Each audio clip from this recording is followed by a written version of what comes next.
Programa Semeando em Vida, a palavra de Deus suprindo vida para você e sua família. Shalom, amada igreja, shalom, amados em Cristo, shalom àqueles que também não conhecem Jesus. Meu nome é Paulo Berlim Pérez, pastor do Ministério Sementes de Cristo, servo do Senhor aqui em Rita do Araguaia e Alto Araguaia, fazendo a obra do Senhor, levando a palavra de Deus aos não alcançados e àqueles que também estão buscando a Deus já há algum tempo. O interessante é entender que nesses tempos algumas pessoas falam assim, mas o que você está fazendo aqui, Paulo? Em Rita do Araguaia, em Alto Araguaia, o que te levou a vir para essas cidades? Alguns falam, mas foi porque você veio empregado, você tem um emprego, né? Você, além de ser pastor, trabalha também numa empresa. Sim, amados, nós viemos a trabalho, por um propósito. Nós já exercíamos o pastoreio como auxiliares em outra cidade e aqui também, quando viemos, fomos acolhidos, né, por um ministério. O pastor Célio nos acolheu, nós estivemos com ele há algum tempo. O tempo oportuno de Deus, um tempo de maturidade, um tempo de crescimento, um tempo de aliança, um tempo de auxílio, que nós passamos com eles. E com um chamado ministerial para que se pregasse a verdade a todos e a quem quer que seja. E aí talvez você pense, mas por que a verdade? Não havia verdade em outras igrejas? Ou você não poderia estar como pastor auxiliar? Não é esta a direção, amados. Deus tem um chamado para cada homem, cada mulher. Existe um propósito na minha e na tua vida. E o propósito de Deus é estabelecido quando o meu coração está disposto a ouvir a sua voz, a decidir pela vontade dele, não a nossa. A nossa vontade, às vezes, nos limita a alcançar novos patamares ou desafios, mas os desafios do Senhor, eles sempre são os melhores, eles sempre estarão envolvidos com a glória de Deus, envolvidos com os princípios de Deus, envolvidos com aquilo que Ele estabeleceu para nós.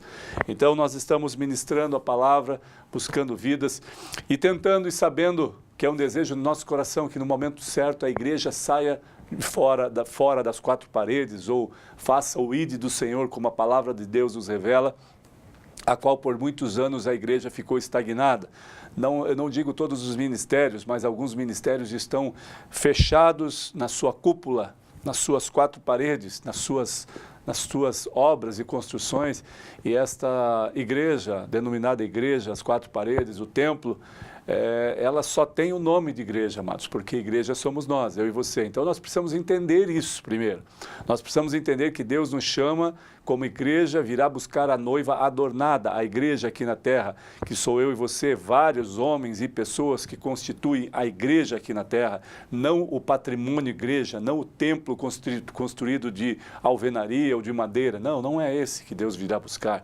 Esse será consumido, vai virar pó novamente, veio do pó da terra, veio da madeira, vai virar pó, tudo vai ser queimado, tudo vai ser extinguido, mas a palavra de Deus, passarão céus e terra, mas a minha palavra permanecerá eternamente, diz o Senhor. Então, amados, nós precisamos entender algumas coisas e algumas reflexões daquilo que é reino e daquilo que é religiosidade. Religiosidade é ter Deus como um pagador de promessa. Reino é ter Deus como o único e suficiente Salvador, aquele que era, que é e estar por vir. O grande eu sou, aquele que é o meu Pai, o Abba Pai, o Paizinho querido, aquele que tem poder e domínio sobre céus e terra e sobre todas as coisas. Isso é reino. Aquele que se oferece, serve pessoas. Este é reino. Religiosidade é quando eu desejo ser servido. Reino é quando eu sirvo alguém. Reino é diferente de religiosidade. Jesus não era um religioso, Jesus era do reino. Jesus era o Todo-Poderoso. Jesus era o principal dos sacerdotes, o principal dos profetas, o principal dos apóstolos, aquele que foi chamado para a glória de Deus e nem assim o teve, porque ele não quis colocar a coroa, uma coroa de ouro, ele não quis sentar num trono, ele andou nas praias, ele andou nas sinagogas, ele andou também em casa de ricos, em casa de pobres, ele não fez acepção de pessoas, ele curou enfermos, ele tocou em pessoas enfermas, ele libertou pessoas endemoniadas, ele libertou o cativo, ele curou pessoas, ele transformou situações, ele parou o tempo. Jesus é o Senhor. Ele é que faz essas coisas. E aqui, no texto a qual nós vamos ler hoje, está em Mateus 23, 27, que fala sobre as grandes coisas que Jesus fez diante da pouca fé e incredulidade. Ontem nós falamos sobre fé do centurião romano que pede a Jesus para que curasse o seu servo e exerceu uma fé genuína ao ponto de Jesus fazer uma reflexão e mostrar a todos: não vi tamanha fé como deste homem, nem em Israel. E agora, aqui nessa passagem, nós vamos ler do versículo 23 ao 27, que diz assim, quando Jesus acalma uma grande tempestade. Isso também está inserido no Evangelho de Marcos e Lucas. E diz assim, em Mateus 8, 23. Então, entrando ele no barco, seus discípulos o seguiram. E eis que sobreveio no mar uma grande tempestade, de sorte que o barco era varrido pelas ondas. Entretanto, Jesus dormia. Mas os discípulos vieram acordá-lo, chamando: Senhor, salva-nos! Vamos perecer, ou perecemos, ou em algumas versões, vamos morrer? Perguntou-lhes então Jesus: por que sois tímidos, homens de pequena fé? E levantando-se, repreendeu os ventos e o mar, e fez-se grande bonança. E maravilharam-se os homens, dizendo: quem é este que até os ventos e o mar lhe obedecem? Amados, que coisa tremenda, que passagem poderosa. Essa passagem nos impulsiona a interpretar por que deixamos de exercer a fé? Por que somos incrédulos ainda? Por que somos tão tímidos quando se fala das coisas do reino?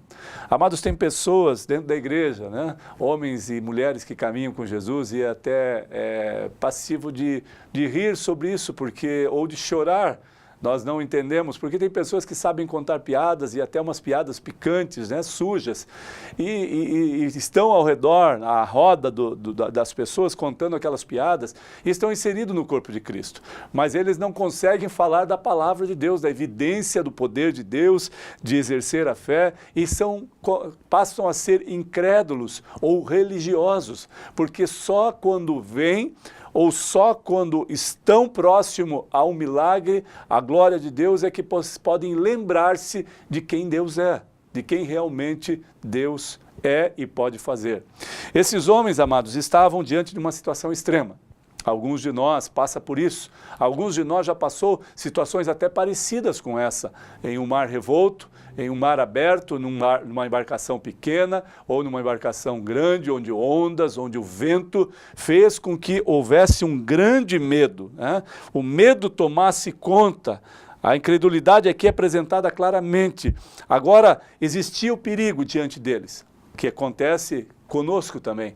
Existem situações da nossa trajetória que o perigo está à nossa frente, ou ao nosso derredor, ou à nossa retaguarda. O perigo está exposto. Nós olhamos o perigo, nós nos deparamos com aquilo e imediatamente somos confrontados com o perigo e achamos que vamos morrer, ou as coisas ruins vão acontecer. Eu e você passamos por essa situação. E daí vem um medo extremo, um medo de morte, um medo de que aconteça algo. E aí, quando nós deparamos com isso, é que buscamos ao Senhor. Aqui, esta passagem pode nos lembrar também, porque nós só buscamos a Ele quando o medo vem, ou quando algumas coisas acontecem de errado, quando nós podemos buscá-lo intensamente todos os dias, em todo o tempo. Nós podemos glorificá-lo nos momentos de alegria, e no momento de tristeza, mas também nos momentos de alegria, amados. Não podemos buscar o Senhor somente nos momentos de tristeza, porque a interpretação é, Ele só precisa ou só me busca quando está passando por situações difíceis. Então aqui, amados, nós olhamos a autoridade de Jesus, a autoridade máxima e extrema sobre o tempo e as condições climáticas, ou seja, havia vento forte, o mar estava revolto, ondas. Aqui fala que eles chegaram ao ponto de acordar Jesus porque estava insuportável o clima, a condição climática naquele momento, o vento muito forte, o mar revolto, e veio sobre eles um medo terrível de padecer, de naquele momento serem engolidos pelo mar e padecerem. E aí a única solução era Jesus Cristo, e de repente eles olharam um para o outro, olharam para Jesus dormindo e devem ter pensado, como pode o Mestre, o Senhor está dormindo, nós vamos padecer. Mestre, o Senhor está nesta calma, o Senhor está dormindo e nós vamos padecer. É isso que eles falaram para Jesus. E Jesus, a palavra de Jesus diz assim, perguntou-lhes então Jesus, por que sois tímidos, homens de pequena fé? E levantando-se, repreendeu os ventos e o mar, e fez-se grande bonança. Aqui está dizendo que parou imediatamente, amado. Quando a voz profética, a voz de glória, de poder é declarada, a voz de Jesus declarou aos ventos, cessem, mar, estabiliza, pare. A palavra de Deus diz que se fez grande bonança, ou seja, o mar ficou calmo, os ventos pararam, pelo poder da palavra de Deus. E esta palavra que nós vemos, amados, ela tem poder para isso. Mas eu não posso ser incrédulo, eu não posso ser um homem de pequena fé, porque é impossível agradar a Deus sem fé. É impossível ver o sobrenatural de Deus se eu não exercer a fé, amados. Muitas passagens, ontem nós lemos que falamos, quando ele fala para o centurião romano, para o oficial, que olha, a tua fé fez com que o teu servo fosse curado. Vá, pode ir, ele já está curado. A tua fé, exercer a fé, é algo tremendo. E aqui mostra que eles não exerceram a fé, foram tímidos, ao ponto de Jesus talvez estar falando para eles, olha, se vocês exercessem essa fé, vocês mesmos poderiam mandar parar os ventos e o mar, e lhe obedeceriam por causa da minha presença, por causa do meu poder. Todas as vezes que nós impomos as mãos sobre pessoas, ou declaramos palavras proféticas sobre vidas, sobre pessoas, necessariamente deve haver fé, mas deve haver tremor e temor também, porque todas as vezes que eu profero uma palavra profética ou que vai de encontro a uma situação e que vem de Deus, amados, eu preciso ter fé, temor e tremor, porque estou trazendo a palavra poderosa do reino de Deus como amor, como confronto, como retidão. Sabe quando João Batista declarava naquela situação e falava, raça de víboras, arrependei-vos, está próximo o reino dos céus. Ele declarou com autoridade, mas com temor e tremor, porque esta autoridade vinha do Senhor. A autoridade foi outorgada a João Batista por intermédio do poder de Deus, por intermédio de ser o precursor, aquele que abriria o caminho para o Senhor da glória.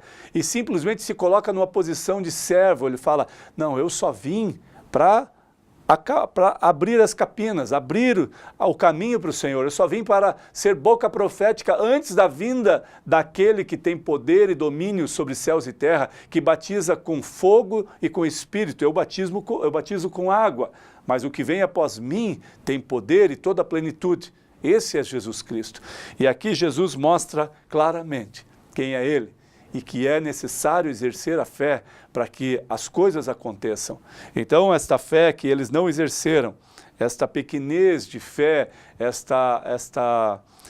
como Jesus disse, né, para eles, porque sois tímidos, esta falta de exercer a fé, essa timidez de não conhecer o reino, de não conhecer a Jesus, nos faz parar, ficar estagnados.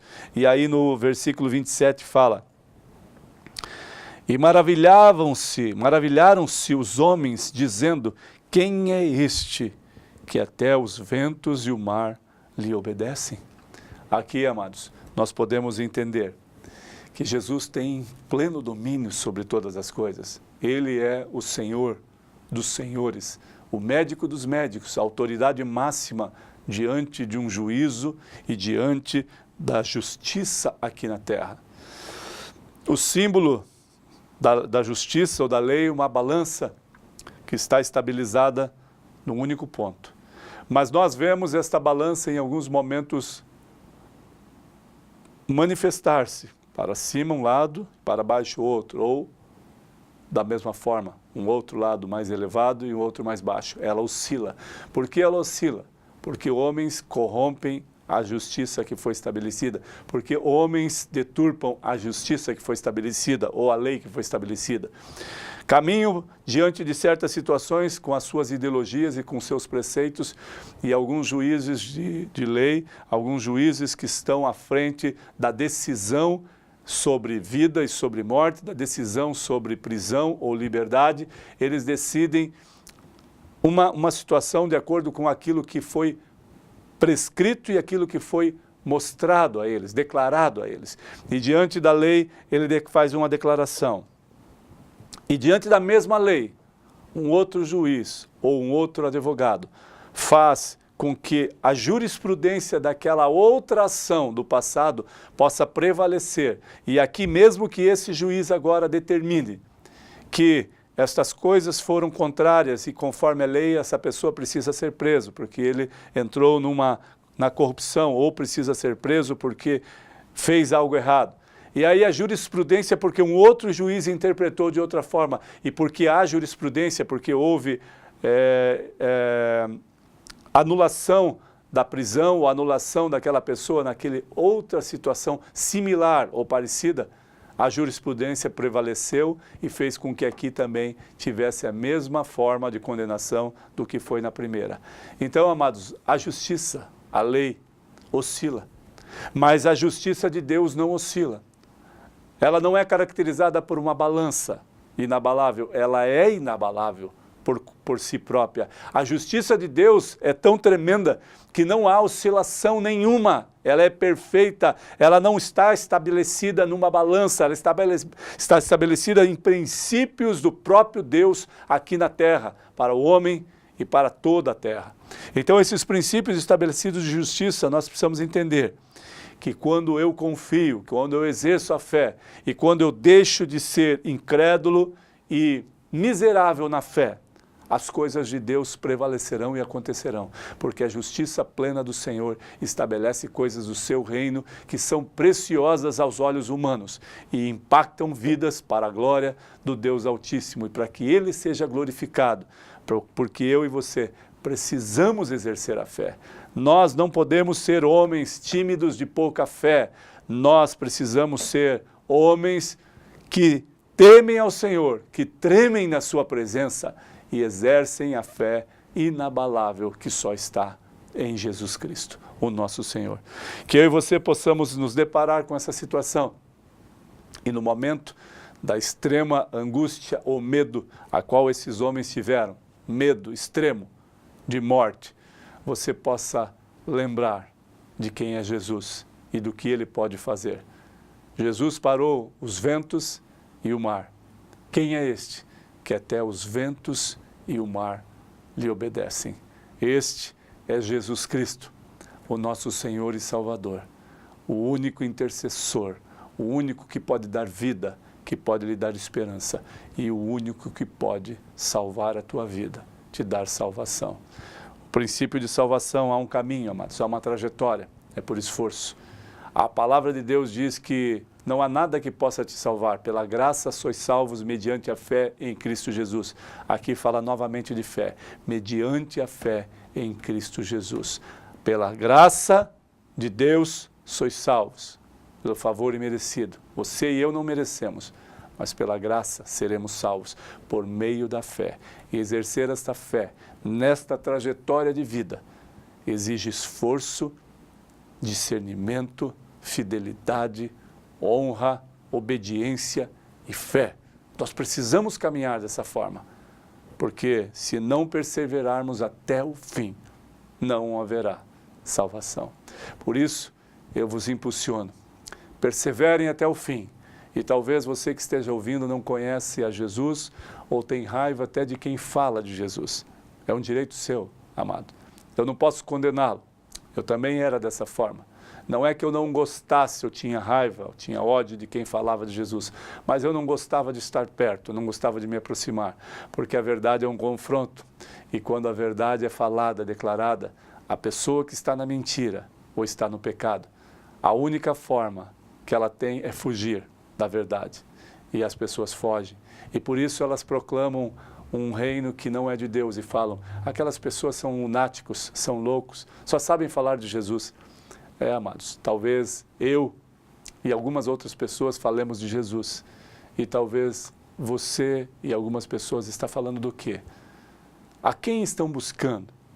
A quem estão esperando? Aonde está a sua fé? Onde estão as coisas dos ídolos ou dos deuses que você busca? O que está acontecendo na sua vida agora para que você possa continuar honrando os falsos deuses, os falsos ídolos?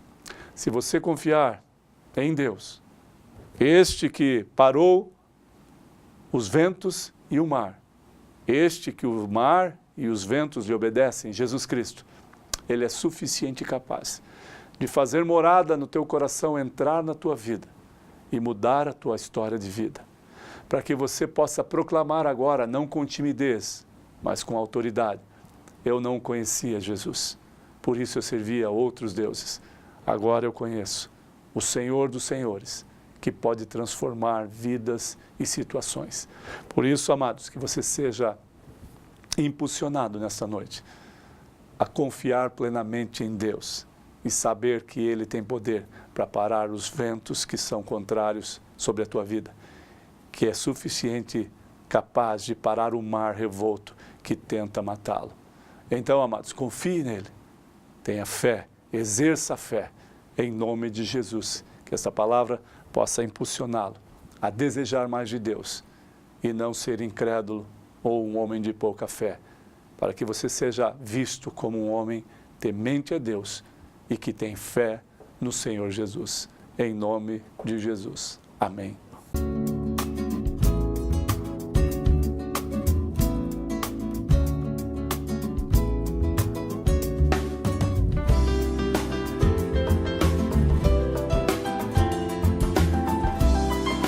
Programa Semeando em Vida, a palavra de Deus suprindo vida para você e sua família. SBT, a cara do Brasil.